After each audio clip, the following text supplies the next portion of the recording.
ഈ കുട്ടി ഇന്നല്ല എന്നെ വിളിച്ച ആൾ പറഞ്ഞത് ഭയങ്കര കരച്ചിലായിരുന്നു, പ്രശ്നമായിരുന്നു. ഇതിപ്പോൾ കുറേ ആൾക്കാർക്ക് ഈ ഒരു പണി കിട്ടുന്നത്.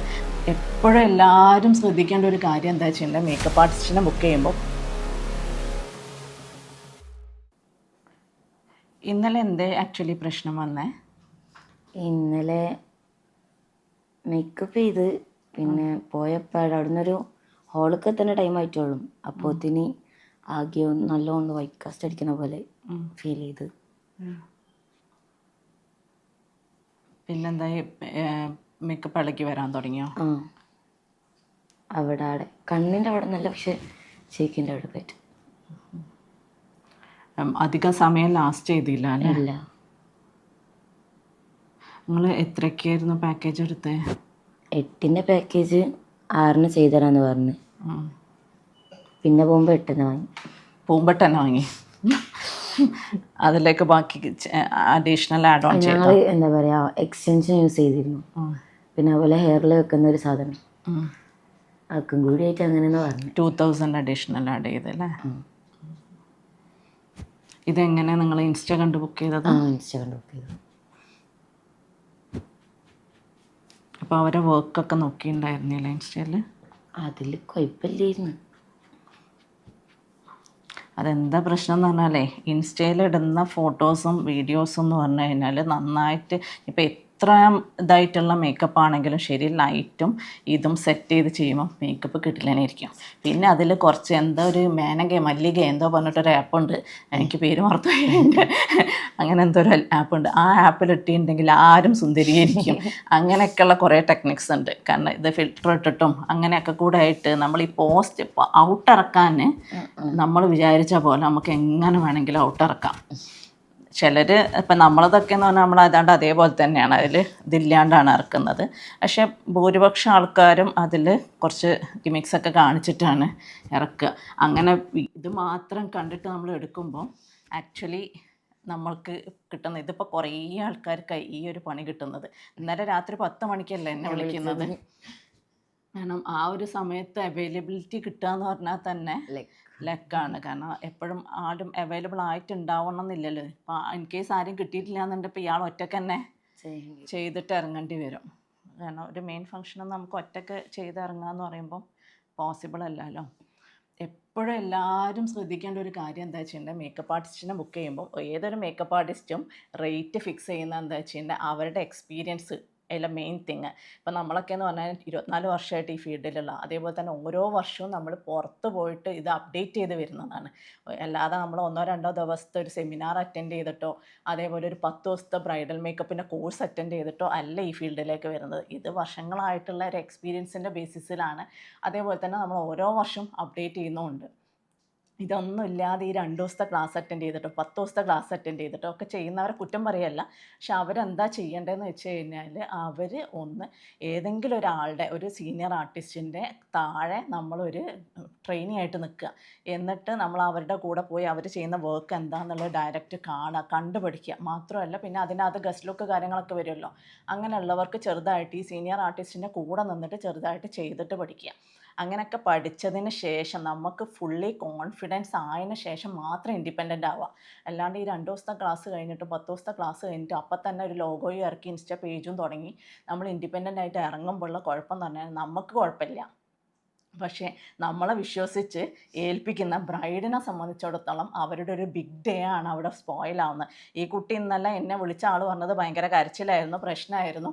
അത് കാരണം ഒന്നും ചെയ്യാൻ പറ്റില്ല, നിങ്ങൾ എന്തെങ്കിലും ചെയ്ത് തരുമോ എന്ന് ചോദിച്ച് റിക്വസ്റ്റ് ചെയ്തിട്ടാണ് എന്നെ വിളിക്കുന്നത്. വേറൊരാളാണ് എന്നെ വിളിച്ചത്. ഞങ്ങൾ നമ്മൾ സംസാരിക്കുന്നത് ഇന്നലെ വിളിച്ചത് വേറെ ആളാണ്. പക്ഷെ അങ്ങനെ വരുന്ന സമയത്ത് എന്ന് പറഞ്ഞാൽ ഇതിപ്പോൾ ഒരുപാട് എക്സ്പീരിയൻസ് ആയി. ഞാൻ ഇത് വീഡിയോ ചെയ്യണമെന്ന് വിചാരിച്ചതല്ല, പക്ഷേ ഇത് സെയിം എക്സ്പീരിയൻസ് റിപ്പീറ്റഡ്ലി വരുന്നതുകൊണ്ടാണ് ഇങ്ങനെ ഒരു വീഡിയോ സീരിയസ് ആയിട്ട് നമ്മൾ ചെയ്യുന്നത്. അപ്പോൾ എല്ലാ ബ്രൈഡ്സ് ചിന്തിക്കുക, ബ്രൈഡ്സ് ടു ബി ആയിട്ടുള്ള നിങ്ങൾ ബുക്ക് ചെയ്യുന്ന സമയത്ത് വെറും ഫോട്ടോ കണ്ടിട്ടോ അതല്ല അവരുടെ പ്രൈസ് കണ്ടിട്ടോ മാത്രം ബുക്ക് ചെയ്യാണ്ടിരിക്കുക.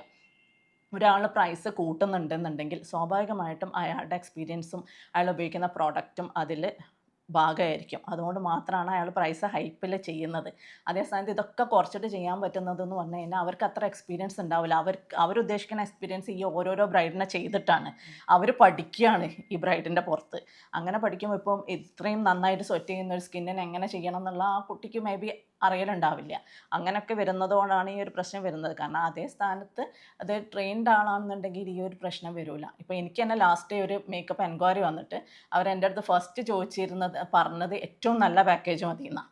അപ്പോൾ ഏറ്റവും ക്വാളിറ്റി ഉള്ള ഏറ്റവും നല്ല പാക്കേജ് മതി എന്ന് പറഞ്ഞാൽ ഞാനത് കോട്ട് ചെയ്ത് കഴിഞ്ഞ് 2 ദിവസം കഴിഞ്ഞ് ഞാൻ അവരെ വിളിച്ചപ്പോൾ അവരെൻ്റെ അടുത്ത് പറഞ്ഞത് എനിക്ക് 7500 രൂപയ്ക്ക് ഒരാൾ ചെയ്തു തരാമെന്ന് പറഞ്ഞു. അപ്പോൾ അവർക്ക് ക്വാളിറ്റി പ്രശ്നമില്ല. കാരണം നമ്മളെ വിളിച്ച സമയത്ത് അവർക്ക് ക്വാളിറ്റിയാണ് പ്രശ്നം. അതേ സ്ഥാനത്ത് വേറൊരാൾ പ്രൈസ് കുറച്ച് കഴിയുമ്പോൾ അവർ ക്വാളിറ്റീനെ കുറിച്ചിട്ട് ബോധർ ചെയ്യുന്നില്ല. ഞാൻ ചോദിച്ചാൽ അപ്പോൾ എന്താ നിങ്ങളത് ചൂസ് ചെയ്ത്, നിങ്ങൾക്ക് വലുത് തന്നെ മതി എന്നല്ലേ പറഞ്ഞതെന്ന് ചോദിച്ചു. അപ്പം എൻ്റെ അടുത്ത് പറഞ്ഞാൽ അല്ല, അമ്മ പറഞ്ഞു തലേ ദിവസത്തെ ഫംഗ്ഷന് ഇവർക്ക് റിസപ്ഷനാണ്, ഫംഗ്ഷന് കുട്ടി നന്നായിട്ട് ഒരുങ്ങുന്നുണ്ട്, അത് കാരണം പിറ്റേന്ന് കാര്യമായിട്ടൊന്നും വേണ്ടാന്ന്. പക്ഷെ തലേന്ന് ഫംഗ്ഷന് നന്നായിട്ട് ഒരുങ്ങിയാലും പിറ്റേന്നത്തതും ഫംഗ്ഷൻ തന്നെയാണല്ലോ, രണ്ടും ഈക്വലി ഇമ്പോർട്ടൻ്റ് തന്നെയാണ്. അപ്പോൾ തലേന്നത്തെ മേക്കപ്പ് അവിടെ നിൽക്കുമൊന്നുമില്ല, അത് കഴിക്കാൻ പോകും. പിറ്റേന്ന് നമ്മൾ അവരുടെ ഒറിജിനൽ സ്കിന്നിലാണ് ഈ മേക്കപ്പ് വീണ്ടും റീക്രിയേറ്റ് ചെയ്യാൻ പോകുന്നത്. അപ്പോൾ അത് അങ്ങനത്തെ ഒക്കെ ഓരോ എക്സ്ക്യൂസാണ് പറയുന്നത്. പിന്നെ എൻക്വയറി വരുന്നത് നിങ്ങൾ 2000 ചെയ്യുമോ 5000 ചെയ്യുമോ എന്ന് ചോദിച്ചിട്ടാണ് എൻക്വയറി വരുന്നത്. അതിലൊന്നും നമുക്ക് ഇത്രയും പ്രോഡക്റ്റും നമ്മൾ ഇതിലേക്ക് ഇൻവെസ്റ്റ് ചെയ്ത നമ്മുടെ സമയം കഴിവും എല്ലാം വെച്ചിട്ട് നമുക്ക് അങ്ങനെ ചെയ്യാൻ കഴിയില്ല ഒരിക്കലും. അപ്പോൾ എല്ലാവരും ചിന്തിക്കുക, പ്രൈസിൽ മാത്രം സ്റ്റെക്ക് ആവാണ്ട് ഒന്ന് നമ്മൾ നമ്മുടെ ഒരു ബിഗ് ഡേ ആണെന്നുള്ളതും കൂടെ ചിന്തിക്കുക. ഒന്ന് എക്സ്പീരിയൻസ്ഡ് ആയിട്ടുള്ള ആൾക്കാരെ തന്നെ ഓപ്റ്റ് ചെയ്യാൻ നോക്കുക. ഈ വെറും ഇൻസ്റ്റയിലെ ഫോട്ടോസ് മാത്രം കണ്ടിട്ട് എടുക്കാണ്ടിരിക്കുക. ഇൻസ്റ്റയിൽ ഫോട്ടോസ് എന്ന് പറഞ്ഞാൽ നമുക്ക് എങ്ങനെ വേണമെങ്കിലും, ഇപ്പം ഇയാളത് തന്നെ വേണമെങ്കിൽ കാണിച്ചിട്ട് ഇത് ലൈറ്റ് ഇല്ലാണ്ട് ഇയാൾ ആഫ്റ്റർ എടുക്കുന്നതും ലൈറ്റ് ഇട്ടിട്ട് ആഫ്റ്റർ എടുക്കുന്നതും തമ്മിലുള്ള ഡിഫറൻസ് നോക്കിയാൽ അറിയാം.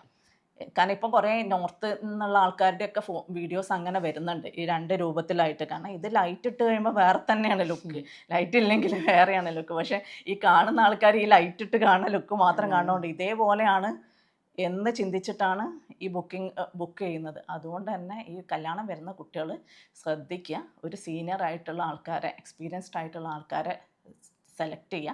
അതേപോലെ തന്നെ ഈ ഫ്രഷ് ആയിട്ട് ഇറങ്ങുന്ന കുട്ടികൾ അവർ നിർബന്ധമായിട്ടും ആരെങ്കിലും സീനിയറിൻ്റെ കൂടെ അസിസ്റ്റൻ്റായിട്ട് പോയിട്ട് ഒരു 1 ഇയർ എങ്കിലും മിനിമം, ഏറ്റവും കുറഞ്ഞത്, അതിൽ കൂടുതൽ എടുക്കുകയാണെങ്കിൽ ഏറ്റവും നല്ലത് 1 ഇയർ എങ്കിലും മിനിമം അവരൊന്ന് ട്രെയിനി ആയിട്ട് പോയിട്ട് ഒന്ന് മാക്സിമം പ്രാക്ടീസ് ചെയ്ത്. കാരണം ഇതൊരു ആർട്ടാണ്.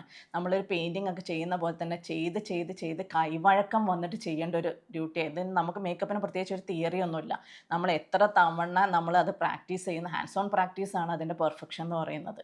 അതുകൊണ്ട് തന്നെ മേക്കപ്പ് മാക്സിമം പ്രാക്ടീസ് ചെയ്തിട്ട് നമ്മൾ പുറത്തേക്ക് കൊടുക്കുക. ഇപ്പോൾ അടുത്ത 10000 രൂപയ്ക്ക് എയർ ബ്രഷ് ഒരാൾ ചെയ്തതെന്ന് പറഞ്ഞ്, എയർ ബ്രഷ് 10000 രൂപയ്ക്ക് ചെയ്തു. എൻ്റെ അടുത്ത് ചെയ്ത ആൾ പറഞ്ഞത് ഞങ്ങളെ കുടുംബത്തിൽ തന്നെ ഒരാൾ ഹെയർ ബ്രഷ് എടുക്കൂല എന്നാണ്. കാരണം അത്രയ്ക്ക് ഭീകരമായിരുന്നു ആ അവസ്ഥ എന്ന്. കാരണം 10000 രൂപയ്ക്ക് എയർ ബ്രഷ് ഒരാൾക്കും ചെയ്ത് കൊടുക്കാൻ കഴിയില്ല. അപ്പോൾ ഈ കുട്ടി എയർ ബ്രഷ് വാങ്ങിച്ചു. അപ്പോൾ അത് പഠിക്കാൻ വേണ്ടിയിട്ട്, അപ്പോൾ പഠിക്കുമ്പോൾ ഈ പ്രോഡക്റ്റ് വേസ്റ്റ് ആവണ്ടല്ലോ, 10000 കിട്ടിയ 10000 ലാഭമല്ലേ എന്ന് വിചാരിച്ചിട്ടാണ് എടുക്കുന്നത്. പക്ഷേ അതുകൊണ്ടുള്ളൊരു പ്രശ്നം എന്താ വെച്ചിട്ടുണ്ടെങ്കിൽ, ഇപ്പോൾ ഇത് കഴിയുമ്പോൾ ഇങ്ങനത്തെ ഒരു അവസ്ഥ വരുമ്പോൾ എന്താ വെച്ചാൽ ഫാമിലിയിൽ ഒരാളും പിന്നെ ആ ഫാമിലിയിൽ ഈ സീനിയേഴ്സ് ഒന്നും പിന്നെ മേക്കപ്പ് സമ്മതിക്കില്ല. അപ്പോൾ നമ്മളെ മുതിർന്ന ആൾക്കാരുണ്ടല്ലോ, അവർ പിന്നെ ആ കുടുംബത്തിൽ തന്നെ ഒരു കല്യാണം വരുമ്പോൾ പറയാം, ആ കാര്യം പറയേ വേണ്ട, ഞാനൊരു കല്യാണത്തിന് പോയിട്ട് ഒരു കുട്ടീനെ കണ്ടിരുന്നു, അതേപോലെ ആക്കി വെക്കാനാണ് വേണ്ടാന്ന്. കാരണം അങ്ങനെ വരുമ്പോൾ ഇതൊരു നമ്മൾ ശരിക്കും ഫീൽഡ് ഔട്ടായി പോവുക ചെയ്യുക. ഇത് അതേ സ്ഥാനത്ത് നമ്മൾ ഏറ്റവും നന്നായിട്ട് ചെയ്യുമ്പോൾ എല്ലാവർക്കും ഗുണം, ഇതെല്ലാവർക്കും ദോഷമായിട്ട് വരും. ഇങ്ങനത്തെ കുറേ കംപ്ലയിൻറ്റ്സ് വരും. നമുക്ക് തന്നെ ഇങ്ങനത്തെ ട്രോമ വന്ന ഒരുപാട് കുട്ടികൾ. ഇതിപ്പം എനിക്ക് 4ാമത്തെ ബ്രൈഡാണ് ഈ തലേ ദിവസം ബുക്ക് ചെയ്തിട്ട് ഞാൻ ചെയ്യുന്നത്, ഇതേപോലെ പണി കിട്ടിയിട്ട്. അപ്പോൾ അതൊന്നും ഞാൻ വീഡിയോ എടുക്കാണ്ടിരുന്നതാണ്. ഇപ്പോൾ ഇതിങ്ങനെ റിപ്പീറ്റഡ്ലി വരുന്നതുകൊണ്ടാണ് ഇതൊരു വീഡിയോ എടുക്കുന്നത്. അതുകൊണ്ട് എല്ലാവരും ഒന്ന് സൂക്ഷിക്കുക ഇതേപോലത്തെ അനുഭവങ്ങൾ. ഇയാൾക്ക് എന്ത് തോന്നി ഇന്നലെ ചെയ്ത് കഴിഞ്ഞപ്പം? വേണ്ടില്ല ഇനി. കാരണം നമ്മളെ അനുഭവത്തിൽ നിന്നല്ലേ നമ്മൾ ഓരോന്ന് പഠിക്കുക. അപ്പോൾ ഇനി ഇങ്ങനെ ഒരു അനുഭവം ആർക്കും വരരുതെന്ന് വിചാരിച്ചിട്ടാണ്. അല്ലാണ്ട് ഒരാളെയും നമ്മൾ ചെറുതാക്കി കാണാനോ കുറ്റം പറയാനോ ഒന്നുമല്ല ഈ വീഡിയോ ചെയ്യുന്നത്. ഈ ബ്രൈഡൽ ബുക്ക് ചെയ്യുന്ന സമയത്ത് പ്രൈസിൻ്റെ മുകളിൽ മാത്രം സ്റ്റിക്ക് ഓൺ ആവാണ്ടിരിക്കുക. ഒരിക്കലും ഒരാൾ നഷ്ടത്തിന് സംഭവം ചെയ്യൂല ഒരു ബിസിനസ്. ഇനിയിപ്പം സലൂൺ ആണെങ്കിലും ശരി, വല്ലാണ്ട് പ്രൈസ് കുറയ്ക്കുന്നുണ്ടെന്നുണ്ടെങ്കിൽ അതിലെന്തെങ്കിലും ഒരു ചാത്തം കയറ്റാണ്ട് ചെയ്യൂല. അല്ലാണ്ട് നമുക്ക് ഒരാൾ ബിസിനസ് ചെയ്യുന്നത് അയാൾക്ക് പ്രോഫിറ്റ് ഉണ്ടാക്കാൻ തന്നെയാണ്, അല്ലാതെ സൊസൈറ്റീനെ നന്നാക്കാനൊന്നുമല്ല. അപ്പോൾ അത് വല്ലാണ്ട് നമ്മൾ പ്രൈസിൽ നമ്മൾ ഇതാക്കുന്നുണ്ടെന്നുണ്ടെങ്കിൽ നമുക്ക് അതിനകത്ത് എന്തെങ്കിലും കള്ളത്തരം കാണിച്ചേ പറ്റുള്ളൂ. അപ്പം അതിൽ മാത്രം പോയിട്ട് ചെയ്തിട്ട് പണി വാങ്ങാണ്ടിരിക്കുക.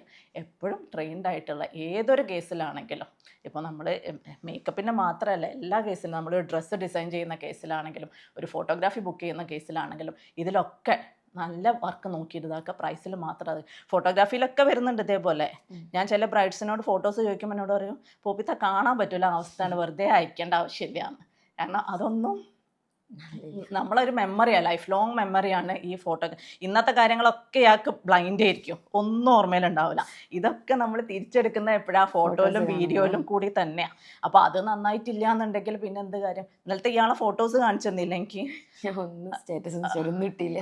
ഇന്നലത്തെ ഇയാളുടെ ഫോട്ടോസ് വരെ കാണണം, അത്രയും ഭീകരമായ അവസ്ഥയിലാണ് ഫോട്ടോസ് വരെ. ഒരു വിധമൊക്കെ ആണെന്നുണ്ടെങ്കിൽ ഫോട്ടോഗ്രാഫർ നന്നാക്കും. ഒരു കഴിവുള്ള ഫോട്ടോഗ്രാഫർ ആണെന്നുണ്ടെങ്കിൽ അവരെ കൊണ്ട് പറ്റണ പോലെ അവർ നന്നാക്കിയിട്ടാണ് കൊടുക്കുക. പക്ഷെ ഇയാളെ കേസിൽ അതൊന്നും നടന്നില്ല. അവരും ഹെൽപ്ലെസ് ആയിരുന്നു, അവർക്കൊന്നും ചെയ്യാൻ പറ്റിയിട്ടില്ല. അപ്പോൾ അതുകൊണ്ട് തന്നെ ദയവ് ഇതെല്ലാവരും ഒന്ന് ശ്രദ്ധിക്കുക. ഈ ഒരു കല്യാണത്തിൻ്റെ കേസിൽ നിങ്ങൾ പ്രൈസിലേക്ക് വല്ലാണ്ട് പോകാണ്ടിരിക്കുക. ഏറ്റവും ക്വാളിറ്റി ഉള്ള എന്താ നമ്മളെ ലൈഫിലെ ഏറ്റവും വലിയൊരു ദിവസമാണ്. ഇപ്പോൾ ഫോട്ടോഗ്രാഫി ആണെങ്കിലും ഡ്രസ്സാണെങ്കിലും മേക്കപ്പ് ആണെങ്കിലും നമ്മൾ അതിനനുസരിച്ചിട്ട്, ജ്വല്ലറി ആണെങ്കിലും എല്ലാം നമ്മൾ അതിനനുസരിച്ച് പ്ലാൻ ചെയ്യും. ഇതിലേത് ഒരെണ്ണം ബാക്കോട്ട് പോയി കഴിഞ്ഞാൽ ഇതിൻ്റെ ഫുൾ റിസൾട്ടിന് അത് എഫക്റ്റ് ചെയ്യും. ഓക്കെ.